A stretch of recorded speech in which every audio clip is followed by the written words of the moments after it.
కర్నూలులో జరిగే వినాయక నిమజ్జనానికి ఎంతో ప్రాధాన్యత ఉంది. వేలాది గణపయ్యలు గంగమ్మ ఒడిలోకి వెళ్లే దృశ్యాలు చూపర్లను ఎంతో ఆకట్టుకుంటాయి. భక్తిభావంతో కోలాహలంతో ఈ నెల 15న జరిగే ఈ ఉత్సవాన్ని నిర్వహించేందుకు అధికారులు అన్ని ఏర్పాట్లు పూర్తి చేశారు. కర్నూలు నగరంలో వినాయక నిమజ్జనానికి ఎంతో ప్రత్యేకత ఉంది. వాడవాడల్లో ఏర్పాటు చేసిన గణపయ్యలను 9 రోజులుగా భక్తి శ్రద్ధలతో పూజించిన ప్రజలు నిమజ్జనం చేస్తారు. ఈ కార్యక్రమంలో కులమతాలకు అతీతంగా మత సామరస్యాన్ని పాటిస్తూ చాలా మంది పాల్గొంటారు. నగరం నడిబొడ్డున ఉన్న కేసీ కెనాల్లో నిమజ్జనం కన్నుల పండుగగా జరిగింది. ఈ వేడుకలకు తిలకించేందుకు వివిధ ప్రాంతాల నుంచి వేలాది మంది ప్రజలు తరలివస్తారు.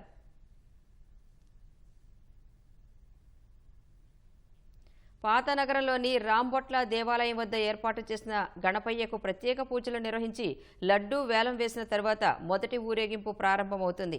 ఈ కార్యక్రమంలో కేంద్ర మంత్రి బండి సంజయ్తో పాటు మంత్రి టీజీ భరత్ పాల్గొంటారని నిమజ్జన కమిటీ తెలిపింది. Old town, Kondareddy Buruju, children's park, Raj Vihar మీదుగా శోభాయాత్ర సాగుతోంది. రెండో శోభాయాత్ర బళ్ళారి చౌరస్తా నుంచి హనుమాన్ జంక్షన్ మీదుగా, మూడో శోభాయాత్ర కల్లూరు చౌరస్తా నుంచి, 4గో ఊరేగింపు నంద్యాల చెక్పోస్ట్ నుంచి ప్రారంభమవుతాయని కమిటీ సభ్యులు తెలిపారు.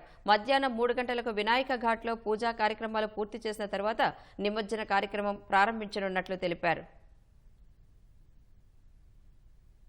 నిమజ్జన కార్యక్రమాన్ని విజయవంతంగా నిర్వహించేందుకు అధికారులు ప్రణాళికలు సిద్ధం చేశారు. వినాయక ఘాట్ స్టాంటన్పురం వద్ద 9 ఘాట్లు, 8 క్రేన్లు ఏర్పాటు చేశారు. దీంతో విగ్రహాలను ఆలస్యం చేయకుండా నిమజ్జనం చేయనున్నారు. 1689 మంది పోలీసులతో పటిష్ట బందోబస్తు చర్యలు చేపట్టనున్నారు.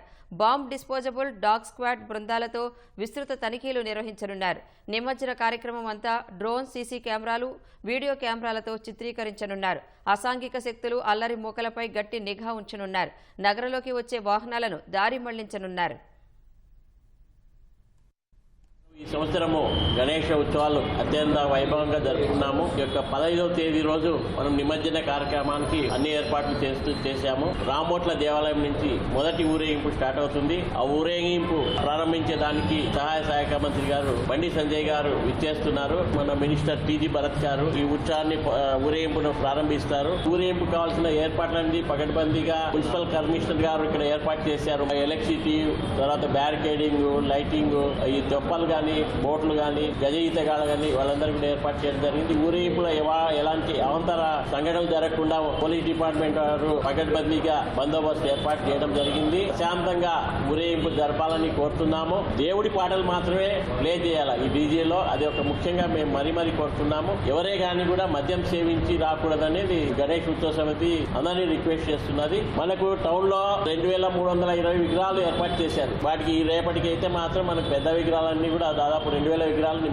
నిమజ్జనానికి వస్తున్నాయి. పర్యావరణం అనేది చాలా రోజుకు వాతావరణం క్షీణిస్తుంది, టెంపరేచర్ పెరుగుతుంది, వర్షాలు తగ్గిపోతున్నాయి. దానికి ముఖ్యమైన కారణము ఒకటి ప్లాస్టిక్ అవాయిడ్ చేయడం, రెండవది ప్రతి ఇంటికి కూడా ఒక చెట్టు నాటడం, మూడవది వాటర్ హార్వెస్టింగ్ సిస్టమ్. వాన నీళ్లను ఎవరి ఇంట్లో వాళ్ళు ఇంకుడు గుంత తీసి వాటిని నీళ్లలో నిర్వహించుకోవాలనేది ముఖ్యమైన ఈ 3 విషయాలపైన ప్రజల్లో అవగాహన ఏర్పరుస్తున్నాము. నిమజ్జన కార్యక్రమం ఏదైతే నడుస్తూ ఉందో దాంట్లో భాగంగా పోలీస్ యంత్రాంగం వచ్చిన తర్వాత కొన్ని నిబంధనలు, ఆంక్షలు పెట్టడం జరిగింది. ఎలా ఏదో జరిగే కార్యక్రమాన్ని సజావుగా సాగాలి, మీరు కోఆపరేట్ చేయాలని చెప్పి వాళ్ళని విన్నవించడం జరిగింది. మేము కూడా దాన్ని ఆక్షేపించేసి సజావుగా జరిగే కార్యక్రమాన్ని, నిమజ్జనాన్ని మీరు జరిపించకుండా ఆంక్షలు విధించేస్తే ఆ మనోభావం దెబ్బతింటాయని చెప్పి వారు కూడా సూచించడం జరిగింది. కొన్ని పట్టణాల్లో 5 రోజులు జరిగే కార్యక్రమాన్ని, 9 రోజులు జరిగే కార్యక్రమాన్ని 3 రోజులకు కుదించి వారు ఆంక్షలు విధించకుండా, ప్రజల మనోగతాన్ని దెబ్బతినకుండా, మా హిందూ మనోభావం దెబ్బతింటా మీరు సహకరించాల్సిందిగా ఈ సందర్భంగా